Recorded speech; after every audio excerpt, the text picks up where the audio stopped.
এইবাৰ সংশোধনী প্ৰস্তাৱত আনিছিলোঁ প্ৰস্তাৱটো উঠাই ল'ব না নাই? মই এতিয়া যিহেতু আজি আমাৰ বিধানসভাৰ শেষ দিন আৰু বিধানসভাত এটা বিদায়ৰ পৰিৱেশ আহিছে, গতিকে জটিলতালৈ নগৈ মই মোৰ প্ৰস্তাৱটো উঠাই লৈছোঁ। ঠিক আছে, থেংক ইউ। যোৱা 5টা বছৰ মই অসম বিধানসভাত বেচিকেলি চেষ্টা কৰিছিলোঁ অসমৰ গ্ৰাম্য জীৱনৰ শ্ৰমজীৱী মানুহবিলাকৰ, খাটি খোৱা মানুহবিলাকৰ প্ৰশ্নবিলাক উত্থাপন কৰিবৰ কাৰণে। সেইকাৰণে মই এই সময়খিনিত যেনেকৈ অৰুণোদয় অসমৰ প্ৰত্যেকগৰাকীয়ে মানুহে পাব লাগে বুলি কৈছিলোঁ আৰু অৰুণোদয়ৰ ধনৰ পৰিমাণ 30,000 টকা হ'ব লাগে বুলি কৈছিলোঁ, ঠিক তেনেকৈ একেটা সময়তে জীৱিকা সখীৰ দৰমহা, অংগনবাড়ী কৰ্মী আৰু সহায়িকাৰ দৰমহা বৃদ্ধি, একেটা সময়তে আমাৰ গাঁও প্ৰধানসকলৰ দৰমহা বৃদ্ধি, আমাৰ VDP সকলৰ দৰমহা বৃদ্ধি, আমাৰ আশা কৰ্মীসকলৰ দৰমহা বৃদ্ধি, আমাৰ ৰান্ধনীসকলৰ দৰমহা বৃদ্ধি, এইবিলাকৰ পৰা শিক্ষকসকলৰ সমস্যালৈকে আৰু শিক্ষকসকল আৰু সকলো কৰ্মচাৰীক OPS দিবৰ কাৰণে, পুৰণি পেঞ্চন পদ্ধতিত পেঞ্চন দিবৰ কাৰণে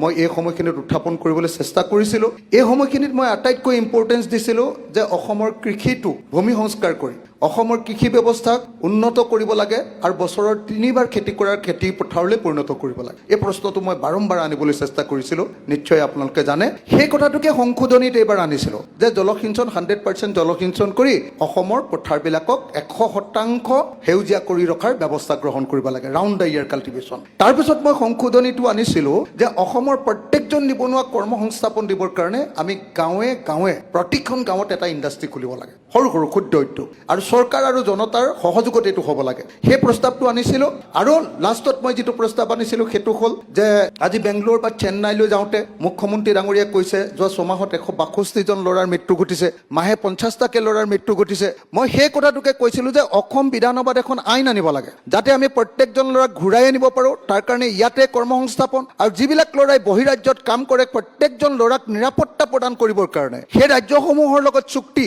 বেংগলোৰত গৈছে কৰ্ণাটক গভৰ্ণমেণ্টৰ লগত চুক্তি, আৰু লগতে যিবিলাক ল'ৰা তালৈ যাব তেওঁলোকক দক্ষ শ্ৰমিক ৰূপে, যেনেকৈ ধৰক কোনোবা ছিকিউৰিটি গাৰ্ড কৰিবলৈ গৈছে, ইয়াত যদি আমি অসমত হোম গাৰ্ড বা পুলিচৰ ট্ৰেইনিং দি পঠিয়াওঁ, তাৰ পাছত তেওঁলোকক যদি এখন চাৰ্টিফিকেট দি পঠিয়াওঁ আৰু গভৰ্ণমেণ্টৰ লগত যদি আমি কথা পাতি দিওঁ, তেতিয়াহ'লে আজিৰ দিনটোত তালৈ গৈ 18,000 টকাৰ দৰমহা পাইছে, তালৈ গৈ আমি যদি এই কামটো কৰি দিওঁ 40,000 টকাৰ দৰমহা পাব। অসমৰ প্ৰত্যেকগৰাকী ছোৱালীক নাৰ্ছৰ ট্ৰেইনিং দি ভাৰতবৰ্ষৰ বেলেগ বেলেগ ঠাইলৈ পঠিওৱা, দৰকাৰ হ'লে জাপানলৈ পঠিওৱা। আজিৰ দিনটোত এগৰাকী ছোৱালী জাপানলৈ নাৰ্ছ কৰিবলৈ গ'লে 1 বছৰত 1 কোটি টকাৰ দৰমহা পায়। এইকেইটা কথাকে মই এইবাৰ সংশোধনী প্ৰস্তাৱত আনিছিলোঁ। প্ৰস্তাৱটো উঠাই ল'ব না নাই? মই এতিয়া যিহেতু আজি আমাৰ বিধানসভাৰ শেষ দিন আৰু বিধানসভাত এটা বিদায়ৰ পৰিৱেশ আহিছে, গতিকে জটিলতালৈ নগৈ মই মোৰ প্ৰস্তাৱটো উঠাই লৈছোঁ। ঠিক আছে, থেংক ইউ।